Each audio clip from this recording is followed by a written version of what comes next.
Brooks Edmiston is selling a boat, y'all. I found them. I found all the people that were on Katie's boat, y'all. This is the boat connected to Nolan Wells' final trip to Horn Island.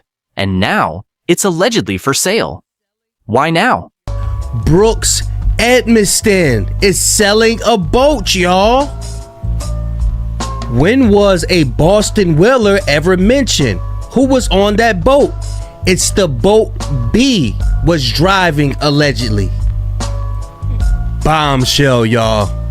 Yes, a 1988 Boston Whaler is one of the boats mentioned in the timeline and independent investigative report surrounding the Nolan Wells case. I ain't gonna lie to y'all. Being as though that these people are dragging their damn feet out there, which is allowing these people time to allegedly cover up evidence.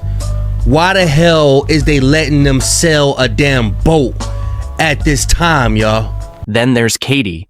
Was she actually on this boat with Nolan and the others?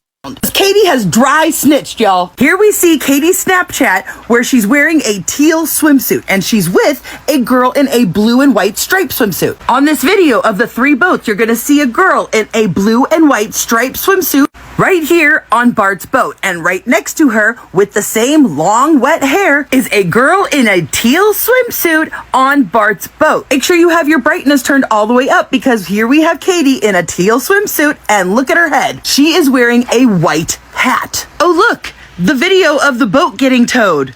Teal swimsuit, white hat. And that's not all, folks. Again, turn your brightness all the way up because right here, we've got somebody wearing red trunks. Oh, and look what we have here.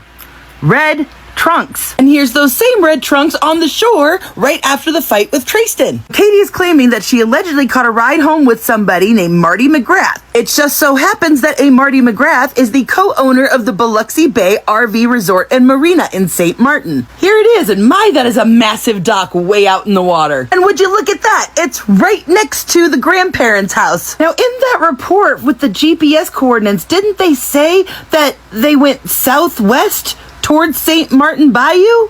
Yeah, that's right, it did. And it also took them 45 minutes to get to that boat ramp over there that only takes about 6 minutes on land up here. But Katie, I want to say one thing to you. You're young, and I know you don't realize this yet, but these are not your friends. Be a hero.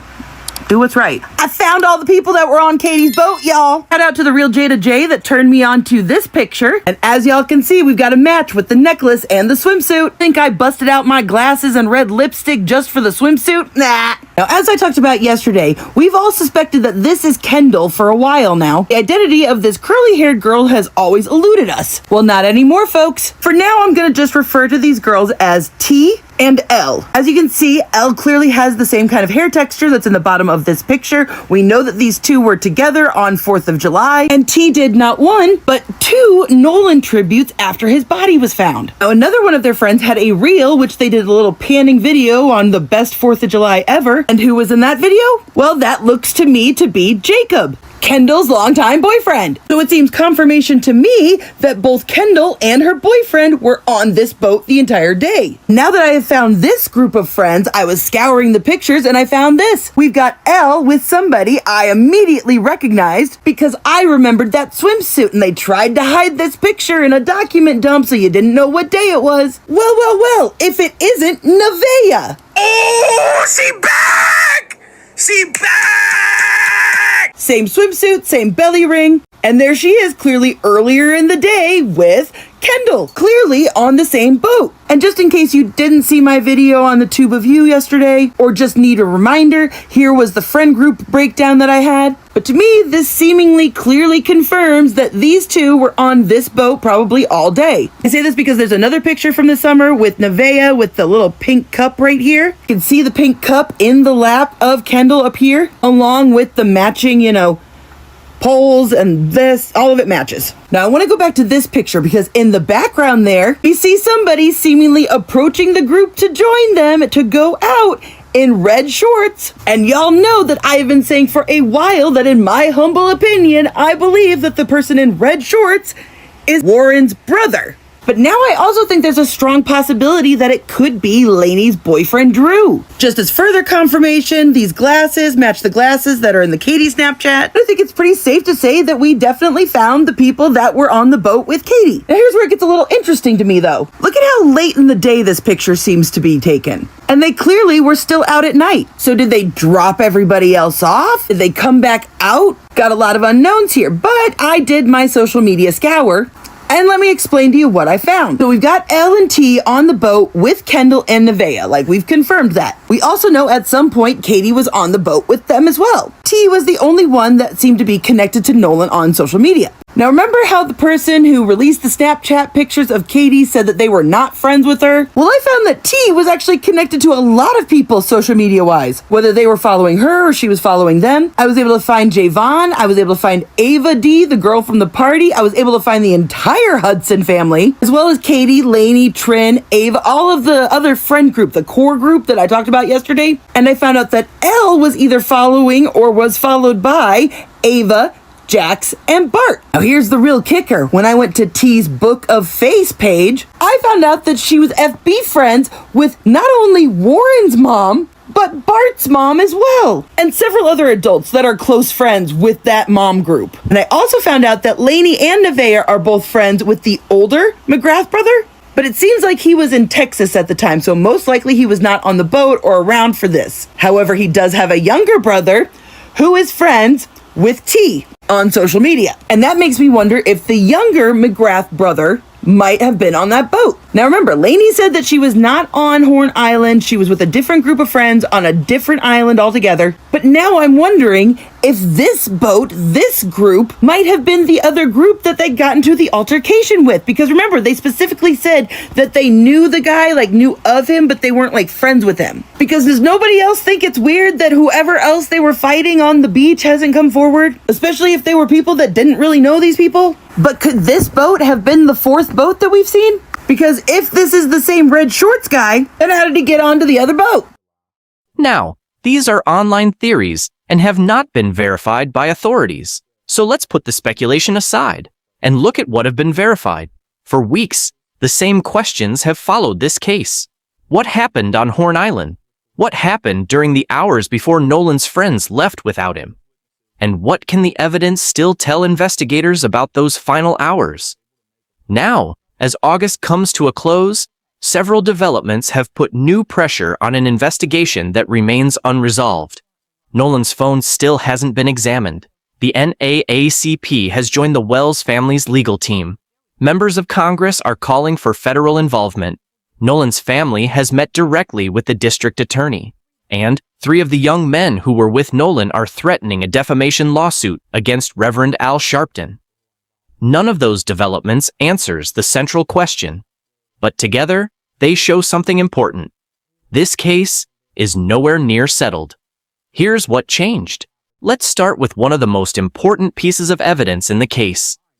Nolan Wells's phone. On July 15th, the Wells family's legal team and the Jackson County District Attorney's Office agreed to a joint forensic examination.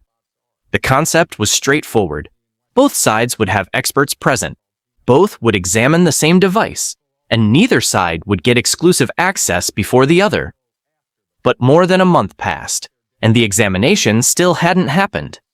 Then, on August 17th, Ben Crump's team sent a letter to District Attorney Angel Myers McIlrath. The family said its forensic experts were ready. Crump's letter gave the District Attorney's Office a 4-day window, August 18th through August 21st, to choose a time for the examination.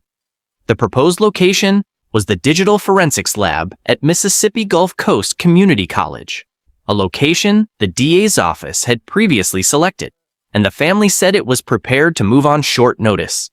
But instead of the examination finally taking place, another issue emerged. Who would have custody of Nolan's phone during the examination?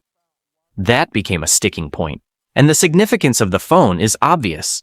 Depending on what remains recoverable, a forensic examination could potentially provide messages, calls, photographs, location information, or other digital evidence relevant to the timeline investigators are trying to reconstruct.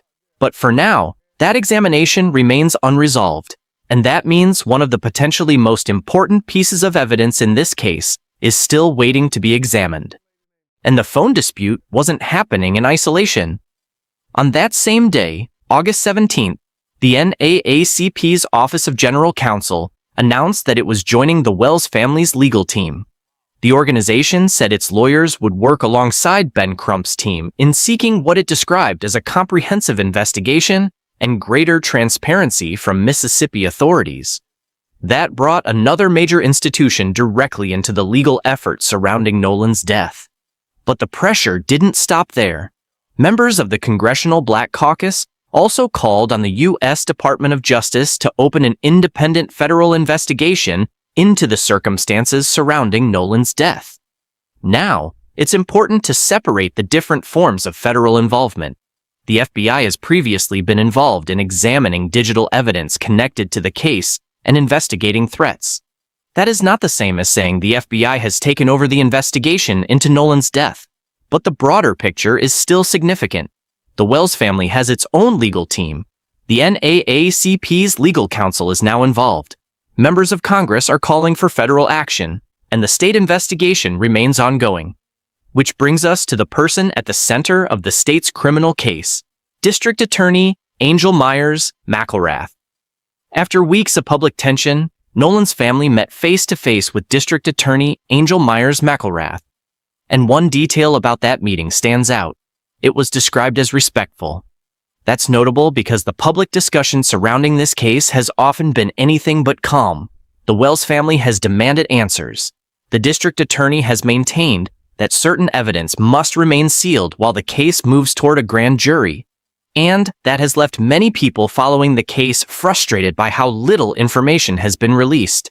But behind closed doors, the meeting between the family and the district attorney was reportedly respectful. What was discussed privately has not been made public, and that distinction matters. We know the meeting happened, we know how it was characterized, but we don't know everything that was said inside that room.